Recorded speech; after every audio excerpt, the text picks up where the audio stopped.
बिस्मिल्लाहिर्रहमानिर्रहीम अस्सलाम वालेकुम। आज 10 मुहर्रम उल हराम का दिन है। मैं आपका मेज़बान गुलाम मुस्तफ़ा आपकी खिदमत में हाजिर हूँ। उम्मीद है कि आप लोग जहाँ भी होंगे बखैर व आफियत होंगे। आप यूट्यूब चैनल और फेसबुक पेज देख रहे हैं।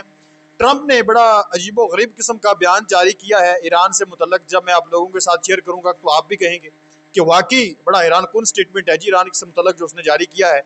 और जो अमरीका की वहाँ में वो बड़ा तंज कर रही है ट्रंप के ऊपर, ये जो बयान उसने जारी किया इसके बाद जंगी आग एक मरतबा फिर भड़क उठी है। यमन जो है वो अब कूद पड़ा है। इसराइल ने जो हमलों का प्लान है वो बाकायदा मुकम्मल कर लिया है और जो इसराइल का चैनल है उसने वाज़ेह तौर पर यह खबर ब्रेक कर दी है। इसके साथ साथ इसराइल की जानब से हमले जो हैं, सीज़ फायर की जो खिलाफवर्जी है वो अब भी मुसलसल जारी हो सारी है। इसकी मुकम्मल रिपोर्ट आप लोगों के साथ शेयर करूँगा। ईरान के जो मरकज़ी ख़ातमुल अंबिया हेडक्वार्टर है उसकी जानब से भी तबाहकुन स्टेटमेंट जारी हो चुकी है। बहरीन के अंदर जो तबाही फिरी है उसकी अपडेट सामने आ चुकी है। वॉल स्ट्रीट जर्नल ने बाकायदा पूरी रिपोर्ट जारी कर दी है। ईरान और सऊदी अरब के दरमियान हंगामी सतह पर बातचीत हुई है। क्या कुछ बातचीत हुई है इसकी तफसील से भी आप लोगों को क्या करना है। आप लोगों से गुजारिश है अगर आप इस चैनल पर नए हैं तो उसको लाजमी सब्सक्राइब कर लें और कमेंट सेक्शन के अंदर अपनी जो कीमती राय है उसका इजहार भी जरूर फरमा लें और पाकिस्तान जिंदाबाद जरूर लिखें। सबसे पहले नाज़रीन मोहतरम, मैं खबर आप लोगों के साथ शेयर करने जा रहा हूँ कि सदर ट्रंप जो अमेरिका का प्रेसिडेंट है उसने हमेशा ईरान के बारे में क्या बयान जारी किए कि मजहबी इंतहा पसंदी हो रही है। कल भी जेडी वैंस ने ये स्टेटमेंट जारी की और इससे पहले तो वो कहता था कि मुकम्मल सिविलाइजेशन को ख़त्म कर देना है। ईरान की जो हुकूमत है वो बड़े दहशतगर्द किस्म के लोग हैं, वो बड़ा जुल्म कर रहे हैं, ईरान के अंदर ये हो रहा। मतलब कोई अच्छे अल्फाज के अंदर आज तक ईरान का नाम तक नहीं लिया। और आज जब उसको ये समझ आ गई है, उसकी अकल ठिकाने लग गई है कि ईरान का हम क्या कहते हैं कुछ बिगाड़ नहीं सकते और इस जंग में ईरान ने तबाहकुन शिकस्त हमें दी है, तो अब झुकाव जो है वो ईरान की तरफ बढ़ गया है। ट्रंप कहता है कि हमारे सामने एक और नई मार्केट आ रही है और वो है ईरान, और वो बड़ा खूबसूरत मुल्क है।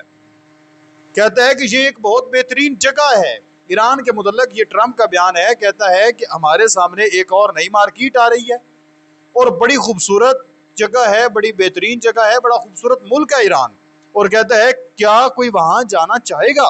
और इसके साथ साथ कहता है कि ईरान में इस वक्त खाने पीने की शदीद कमी है, इसलिए हम उनका कुछ पैसा यानी फंड्स लेंगे और इसे इस्तेमाल में लाएंगे। हम उनके पैसों से बड़े पैमाने पर गंदम, सोयाबीन और मकई खरीदेंगे और ये काम बहुत जल्द शुरू होने वाला है और ये एक बहुत बड़ा मुआहदा है, ये बहुत बड़ा एक मंसूबा है। अब इसमें जो इसकी पहली लाइनें हैं, चलो उसने कह दिया ईरान अच्छा मुल्क है, खूबसूरत कंट्री है, क्या वहाँ पर आपको जाना चाहिए या नहीं जाना चाहिए, हमारे सामने बड़ी मार्केट है, हम उसके साथ एक कारोबार करेंगे। लेकिन अब ये जो नीचे इसने बयान अपने में जो लाइनें लिखी हैं ना कि हम सोयाबीन और तमाम चीज़ें ईरान के फंड से खरीदेंगे और फिर वहाँ तक पहुँचाएंगे, वहाँ के लोग भूख से मारे हैं, इस पर ईरान ने जो है वो इससे पहले वाजे कर दिया है कि हम अपने फंड्स जो हैं वो वापस लेंगे और अमेरिका को कोई इजाज़त नहीं देंगे कि वो इससे सोयाबीन खरीदे या जो कुछ खरीदे। हम जो जहाँ चाहेंगे जब चाहेंगे हम अपनी मर्जी से खरीदेंगे। बहरहाल आप ईरान के इस बयान पर क्या कहते हैं मुझे ज़रूर बताएं। नाज़रीन मोहतरम, मैं आप लोगों को बताता चलूँ कि ईरान की अफवाज का कहना है कि हमसाया ममालिक की फ़िज़ाई हदूद में इजरायली त्यारे ईरान की जानब आते देखे गए हैं। ये एक ख़तरनाक इक़दाम है। जो मैंने आप लोगों को बताया कि जंगी आग जो है वो भड़क उठी है। ये ईरान के ख़ातमुल अंबिया हेडक्वार्टर की जानब से जो सेंट्रल हेडक्वार्टर है उसकी तर्जमान ने अमेरिका और इसराइल को खबरदार किया है। क्या है एक बयान में तर्जमान ने कहा है कि ईरान इस इक़दाम को अपनी कौमी सलामती के लिए बराह रास्त ख़तरा समझता है। अमेरिका इसराइल को रोकने में नाकाम रहा तो ईरान फिर मुनासिब जवाब देने का हक रखता है। यानी सीज़ फायर हमारी जो मुज़ाकरात हुए हैं वो हैं अमेरिका के साथ, और अमेरिका ने यकीन दहानी करवाई है हर लिहाज से कि लबनान के अंदर अब अटैक नहीं होंगे, ईरान के अंदर भी अटैक इसराइल नहीं करेगा। अब अगर वो इसराइल को इस हवाले से जो है वो रोकने में नाकाम रहता है तो फिर हम खुद उसको जवाब दे लेंगे मुनासिब टाइम पर, और मुनासिब जवाब दे लेंगे, जो हमारी मर्जी है वो हम जवाब देंगे। तर्जमान ने मजीद कहा कि ईरान अपने खिलाफ किसी भी खतरे को हरगिज बर्दाश्त नहीं करेगा। तो ये अमेरिका का जो बयान है, ट्रंप का जो स्टेटमेंट है, वो तो कुछ इस तरह का नजर आता है कि ये अमेरिका तो चाहता है कि अब मामला जो है वो बेहतर और हल हो जाएं, जबकि दूसरी तरफ जो इसराइल है वो ये नहीं चाहता।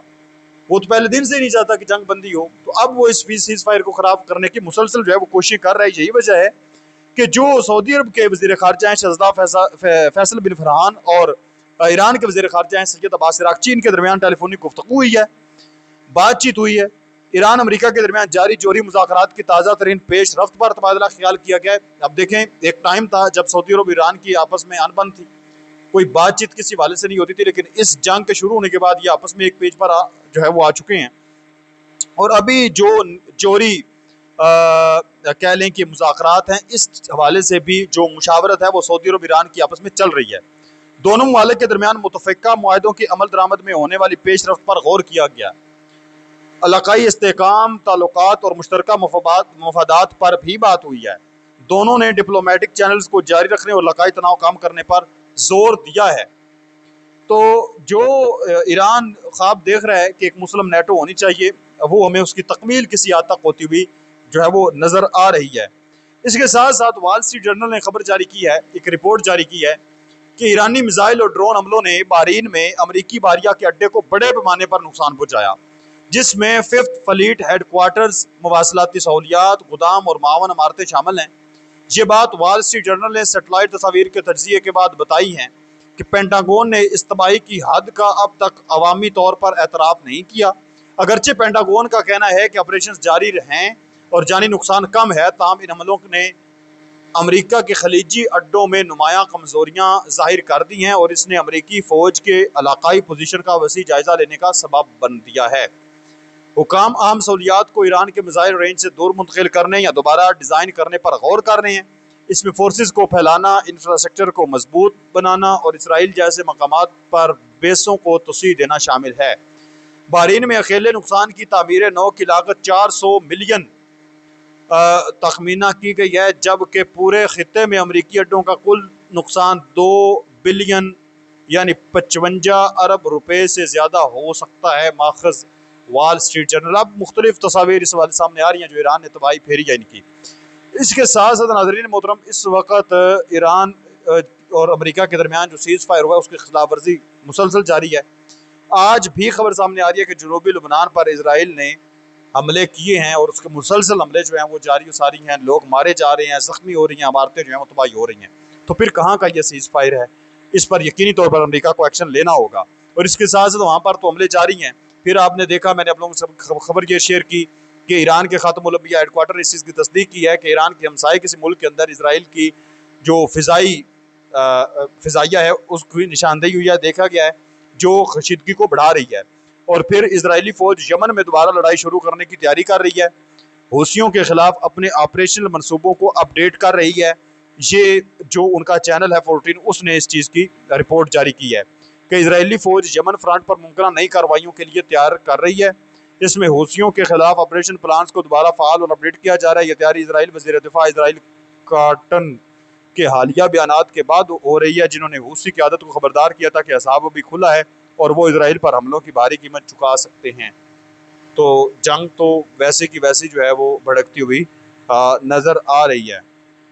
इसके साथ साथ अमरीकी फ़ौज की मशरक़ वस्ता में मौजूदगी इलाकाई ममालिक के लिए बोझ है। ईरानी वज़ारत ख़ारजा ने ये एक बयान जारी किया है कि जब तक अमरीका की फ़ौज मशरक़ वस्ता के अंदर मौजूद है तो ये एक बोझ है, इस बोझ के अलावा और ये कुछ भी नहीं है। तो आप इस तमाम तर सूरत पर क्या कहते हैं? नाज़रीन मोहतरम, अपने मेज़बान गुलाम मुस्तफ़ा को इजाज़त दे, मिलते हैं और नई वीडियो में। तब तक अल्लाह निगहबान। पाकिस्तान हमेशा ज़िंदाबाद।